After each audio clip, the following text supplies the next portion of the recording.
Hi friends, thanks for joining me. Today I'm using the December 21 main kit to create my layout, and I've been challenged this week to scrap 3 photos in an interesting way. And I found this mechanism online and I thought it was a really fun way to display 2 photos by popping them out. And my mechanism supports a 4x4 photo and two 2.5x2 photos. Let me show you how I made it. You'll need some base papers, which you'll need 2 of, and they are 4x5.5 inches. So they're both identical, and you'll need to score them at 4 inches and 4 3/4 inches. As you can see, I'm doing that here. So each score line is 3/4 of an inch, whichever way you want to go around it. And do that on both pieces of paper. And you do need to be accurate at this point. And then you're going to fold those sections so that you'll end up with a valley fold in the middle. Do the same on both sides, that's really easy. And just want to score those with your bone folder just to get some nice sharp creases. Now, to make the pop-out mechanism, you're going to need 2 little arms, and these will be hidden by your photos. So it doesn't really matter if you're just using some scrap cardstock. It does need to be quite sturdy. And mine are about 3/4 of an inch, 2 inches by 3/4 of an inch. And you'll need a 45-degree fold at the end. So I kind of just tried to measure mine and scored it, but you could just fold it over at an angle so it's flush on the other side. Now, because these are the exact same width as those folds, they do catch a little bit. So what I end up doing actually is making these little arms slightly thinner than those folds we made earlier. So I'm just going to trim this scrap piece of paper down. I'm just going to take off a slither off the ends. So you could either make your fold slightly wider or just cut that slightly thinner in the first place. But I am going to switch it back to 2 inches. That's important because these arms are going to swing out from the top of your or from the back of your photo, so they do need to be fairly accurate. And these are going to be folded at the 45 degrees, as I said before. And I'm just being fussy here, lining them up on my mat. But literally you could fold those over. And they will be secured to that fold that we made earlier on the base. So it helps if you fold up that angle, just so you can see. And it did take me a few attempts to kind of get my head around it, but once you actually have a go yourself, you'll find it's really easy to do. And you just want to make sure that it's flush with your creases and the edge of your cardstock. And you'll want to then do the same on the other side. So if you can imagine, we've got one on the top left and then one pop-out photo on the bottom right. They need to be in opposing corners so that they don't catch. And that's basically it. So we're just going to fold the 2 pieces of paper back together, and you'll see that those will pop out.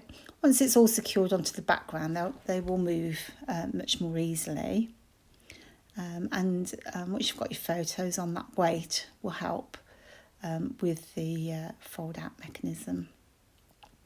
So all that's left to do then is to secure those 2 bases together at the bottom edge. And say if it's slightly wide as I've got here, I've just trimmed that off.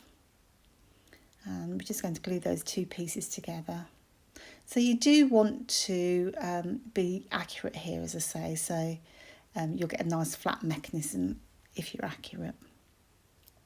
I did have a bit of difficulty with mine because I think one of my creases can't have been in the right way, but give it a good rub down with the bone folder and that should flatten it nicely. think what I've done is one of my edges is slightly longer than the other. So a little jiggery pokery. I kind of made a little bit of a mountain out of a molehill, I think, but I really love the effect anyway, so it's worth persevering. So now those are together, we can create the base for the photos. The photo size or the base size is 2.5 inches wide by 2 inches tall. So pretty tiny. Now you could scale this up to much bigger photos all around, or you could have a different shape mechanism. So it's really easy to scale and adjust. So once you've made one, I made one on a piece of scrap paper, as you could see there. It's really easy then to get your head around what you need to do and then change it to suit your photos. So I'm just going to glue my photos onto that cardstock and then I'll mount those onto those fold out arms. And once all of those are on, it'll be really smooth as it pops in and out. So you just want to make sure that those photos line up to the edge of the base and on both sides, and then when you pull it open it shouldn't catch. Ta-da! And then my photo is just shy of the 4 inches square, just so that you can see a bit of the pattern paper. I think I'm going to mount it onto some of the pattern paper first, and you could just pull the top of the base up to have the photos pop up, but I thought it might be a cute idea just to use one of the tags from the kit to do that, which you'll see in a moment. But really you could just pull the top of the base there, and you know, if you want to keep it nice and simple. So now we've got the tricky bit out of the way. It's just plain sailing from here on in. It's just decorating and securing that photo down onto the base. As I mentioned, then I'll use that tag there that I've created using the December dies. I've just used half of it then as the pull-up, and I can add some twine to that just to pretty it up and some embellishments. And I'll be using that snowflake paper as my base, and I really fancied using some of those pretty frames from the main kit to just put behind the photo and give me an opportunity to add some embellishments. I hate it when my embellishments just float around, so I do like to anchor them to the page if I can. So the colour kit included this beautiful stencil. It's so pretty, it's like kind of a lacy snowflake stencil, and I used the inks from last month's colour kit, so from the November colour kit.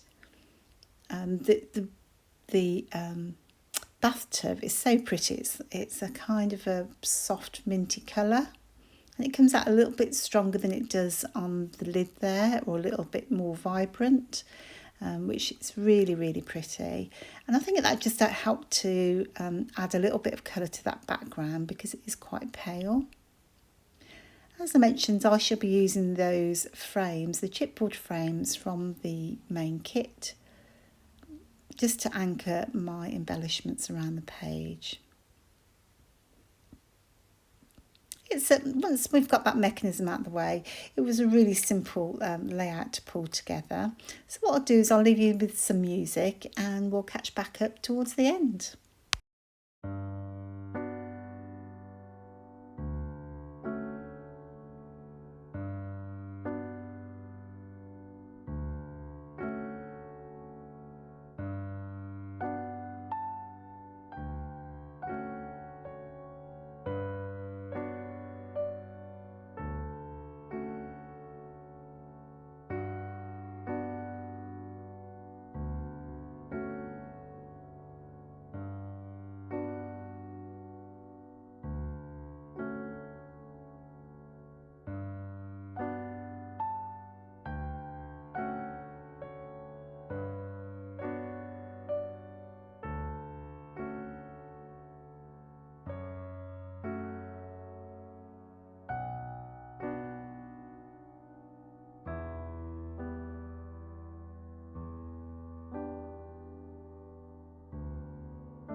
one thing I like to do is when I'm stenciling is just to outline some of the stencil area.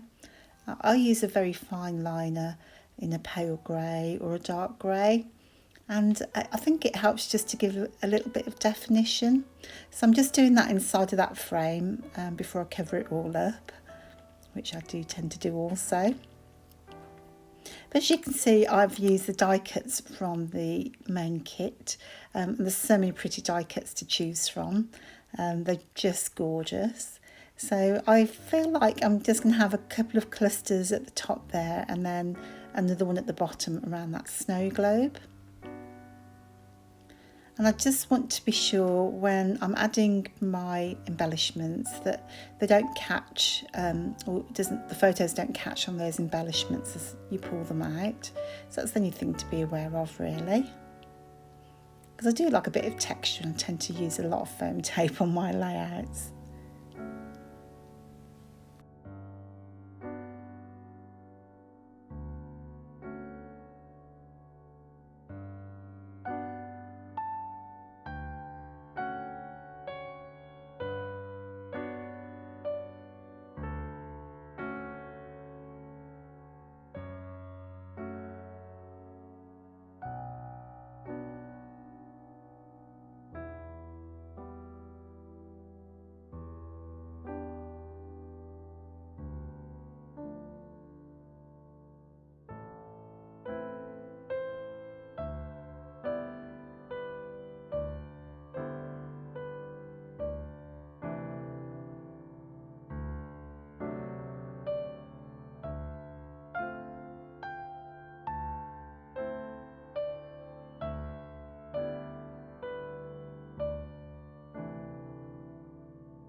So that is the pull-out mechanism there that you can see just by pulling it up, the photos pop out.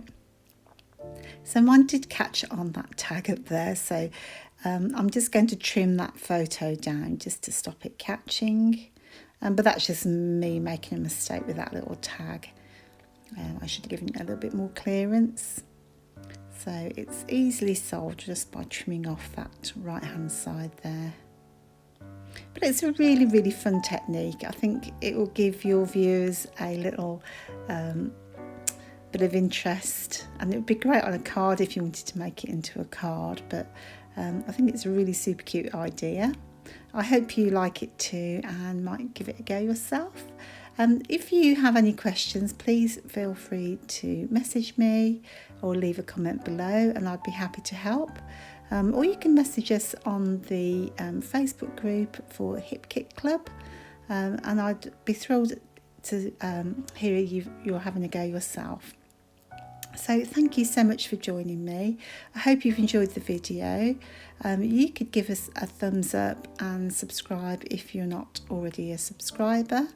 Pop over to our Facebook group, and you can see lots of lovely inspiration for the December kit from the team. And thanks so much for your time. I will leave you with the close-ups, and I'll see you on the next video. Take care now. Bye.